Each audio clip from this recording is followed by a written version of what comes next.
मैं पापा और आप बेटा। पापा पापा पापा सुनाई दे रहा है? बेरा नहीं हूं मैं। হ্যালো হাই, কি অবস্থা সবার? কেমন আছো সবাই? কিসের টাইগার 3, কিসের কি? এই ট্রেলারটা দেখে আসেন।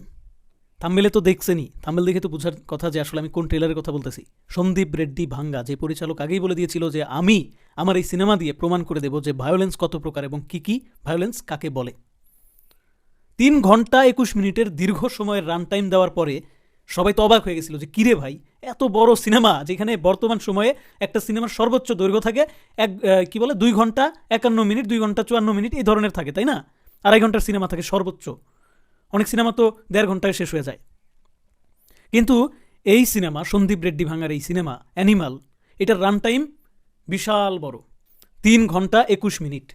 এত বড় রান টাইমের একটা কথা শুই না অনেক দর্শক হতাশ হয়ে গেছে, বলা শুরু করে দিছিল যে এত রান টাইমের কারণে এই সিনেমাটা একটা বাধার সম্মুখীন হয়ে যাবে, এই সিনেমাটা ফ্লপ হতে পারে, নানান ধরনের গুঞ্জন কিন্তু দেখা যাচ্ছে কমেন্ট বক্সের আনাচে কানাচে। কিন্তু এই ট্রেলারের মাধ্যমে যে জিনিসটা প্রুভ করে দিল, ট্রেলারটা একবার যে দেখবে সে নির্দ্বিধায় বলতে বাধ্য হবে যে 2023 সালের সর্বোচ্চ প্রশংসাপ্রাপ্ত একটা মুভি হতে যাচ্ছে এই অ্যানিমাল সিনেমাটা।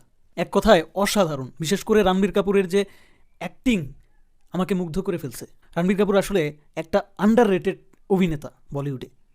এই যে আমরা সবসময় শাহরুখ খান, সালমান খান, আমির খান, এদের সিনেমাগুলো দেখে দেখে এদেরকে এত বেশি মাথায় তুলে নাচতে থাকি। আসলে ঠিক আছে, তারা তাদের জায়গায় অনেক ভালো ভালো কাজ করেছে, অনেক ভালো ভালো স্ক্রিপ্ট তারা পেয়েছে, এই জন্য তারা তাদের নিজেদের প্রতিভাটাকে সেইভাবে বিকশিত করতে পারছে।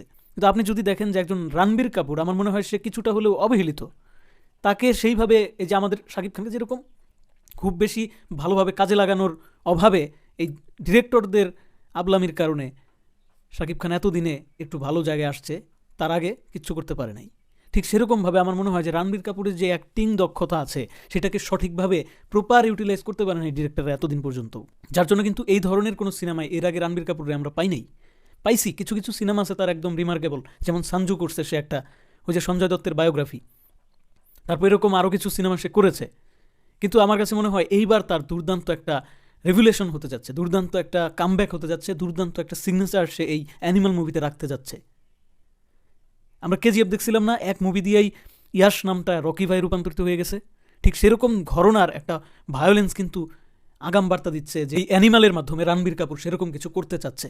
আমি মনে মনে এটাই ভাবছি যে কিরে, সিনেমা যদি ভালো হয় তাহলে তো সেটা যত বড় রান টাইমই হোক না কেন, সেটা যদি সেটার মধ্যে মাল মশলা যদি থাকে, ভালো কিছু যদি থাকে, তাহলে তো দর্শক এমনিতেই দেখবে, আগ্রহ নিয়ে বসে থাকবে এমনিতেই। হ্যাঁ, এটা ঠিক যে বর্তমান সময়টা মানুষ হচ্ছে শর্টস ভিডিও দেখতে দেখতে মানুষের একটা অভ্যাস হয়ে গেছে যে যত সংক্ষিপ্ত কিছু দেখতে পারবে তত এঙ্গেজ থাকবে সেটাতে। লং কিছু দেখতে যে একটা বিশাল ধৈর্যের একটা বিষয়, সেই ধৈর্যটা এখন মানুষের হারিয়ে যাচ্ছে দিন দিন, যার জন্য কিন্তু এই ধারণাটা সবার মধ্যে চলে আসছে যে যদি সিনেমার রান টাইম বড় হয় তাহলে সিনেমাটা হয়তো বা অডিয়েন্স দেখতে চাইবে না, অর্ধেক দেখে অস্থির হয়ে যাবে, বোর হয়ে যাবে। বাট সন্দীপ রেড্ডি ভাঙ্গা খুব ভালোভাবে বুঝতে পারছে অ্যানিমেল নামের এই মুভিটা আর 10টা স্বাভাবিক মুভির মতো না। এই মুভির যে গল্প, এই মুভির ভেতরে যা দেখানো হবে সেটা আসলে দর্শককে এঙ্গেজ হতে বাধ্য করবে। দেখেন না, এই ট্রেলারের মাধ্যমে আমি বাংলাদেশ থেকে বসে এরকম প্রশংসা করতে শুরু করে দিয়েছি।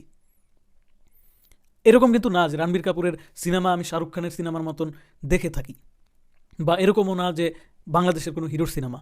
অথচ আমি এই ট্রেলারটা দেখে এক বাক্যে এটা বলতে বাধ্য হচ্ছি যে বলিউডের এ যাবৎকালের সেরা 5টা সিনেমা গত 2-3 বছর মিলে যদি একটা সেটা হয় তাহলে সেটা হবে এই অ্যানিমাল। যদি কারো কাছে এরকম মনে হয়ে থাকে যে একটু বেশি বলে ফেললাম, তাহলে একটা কথা বলে রাখি, সিনেমাটা রিলিজ হোক, এটার কালেকশন হোক, সবাই বলুক, প্রশংসা আসুক, তারপরে আমার এই ভিডিওর নিচে এসে আপনি কমেন্টে মিলিয়ে নেবেন আমার কথাগুলো কি ঠিক ছিল কিনা।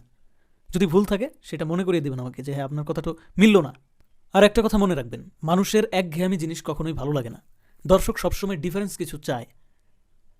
অ্যানিমাল সিনেমার মাধ্যমে রণবীর কাপুরের যে ডিফারেন্স একটা লুক, ডিফারেন্স একটা ক্যারেক্টার উপস্থাপন করা হচ্ছে, এইটাও একটা আলাদা প্রায়োরিটি পাবে দর্শকের মাঝে, যেটা আমার ব্যক্তিগত মতামত। এবং আপনি যদি খেয়াল করেন অ্যানিমাল সিনেমার যে ভিলেন ববি দেওলের প্রেজেন্টটা দেখছেন, এই মানুষটাকে কিন্তু পূর্বে অনেক মানুষ পছন্দ করতো, কিন্তু মন মতো সিনেমা তার দীর্ঘদিন যাবৎ আসতেছিল না, সে একদম অফ ট্র্যাকে চলে গেছিল, সে নাই হয়ে গেছিল। যেমনটা আমাদের কান্ট্রিতে অনেক ভালো ভালো অ্যাক্টর অ্যাক্ট্রেস এখন বিলুপ্ত প্রায়, সেরকম বিলুপ্ত প্রায় হয়ে গেছিল। বাট এতদিন পর একজন ডিরেক্টর, একজন সন্দীপ রেড্ডি ভাঙ্গা ঠিক সময় মতো ঠিক মানুষটাকে ভিলেন হিসেবে চুজ করছে। এদেশে কি জিমের জায়গা নাই?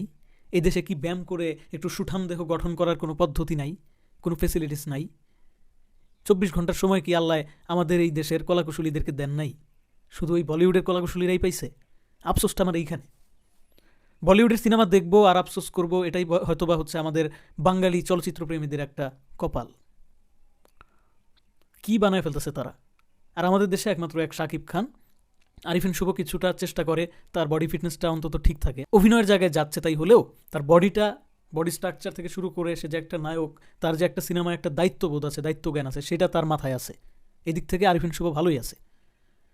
আর বাদ বাকি যে সমস্ত নায়ক আছে রে ভাই, এই শাকিব খান আর আরিফিন শুভ বাদ দিয়ে আপনি একটা নায়ক বের করে দিতে পারবেন না যে এরকম ডেডিকেটেড, তার স্বাস্থ্য সম্পর্কে সচেতন, সিনেমার অভিনয় সম্পর্কে, গল্প সম্পর্কে সচেতন, কোন নায়িকার সাথে কাজ করতে হবে সেই সম্পর্কে সচেতন, দিন শেষে বাংলা চলচ্চিত্রকে আমার দায়িত্ববোধের জায়গা থেকে আমি কী দিতে পারলাম সেটা সম্পর্কে সচেতন। এগুলো নিয়ে বাংলাদেশের কাউরে আপনি এইরকম পাবেন না বলিউডে যেরকমভাবে তারা কাজ করতেছে। যাই হোক, খুবই ভালো লাগছে অ্যানিমাল সিনেমার ট্রেলারটা। আর সবথেকে বড় কথা, এই ট্রেলারটাও কিন্তু 3 মিনিট 35 সেকেন্ডের দীর্ঘ একটা ট্রেলার। ঠিক, আমাদের বাজেটটাও কম, আমাদের ফিল্মের পরিধি, আমাদের দর্শক, সব কিছু মিলিয়ে বলিউডের সাথে আসলে আমাদের ওইরকমভাবে তুলনা চলে না।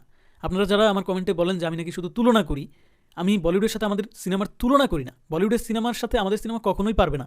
আমরা এখনও 50 বছর পিছিয়ে আছি তাদের থেকে, সেটা তো আমিও মানি। কিন্তু আমি তুলনা না করে আমি আসলে এটা বোঝানোর চেষ্টা করি যে আমাদের থেকে বলিউড, হলিউড এগুলো আসলে কোথায় উন্নতি করতেছে, কোথায় তারা এগিয়ে আছে। হ্যাঁ, মাঝে মাঝে যেগুলো বলি সেগুলো কিন্তু একদম যুক্তি ছাড়া কিছু বলি না। এই যে এখন যেটা বলতেছি এটাও একদম যুক্তি ছাড়া না। আমার এই রণবীর কাপুরের বাবা ভক্ত ক্যারেক্টারটা দেখে মান্নার আম্মাজানের কথা মনে পড়ে গেল। এখন অনেকে কী ভাববেন আমি জানি না, সত্যিকার অর্থেই আম্মাজান সিনেমার ক্যারেক্টারটা যেরকম উন্মাদ ছিল, তার আম্মাজানের জন্য সে যা কিছু করতে পারে, পৃথিবী উল্টায় ফেলতে পারে, পাল্টায় ফেলতে পারে, তার সাধ্যের বাইরে সে চলে যেতে পারে, ঠিক আছে?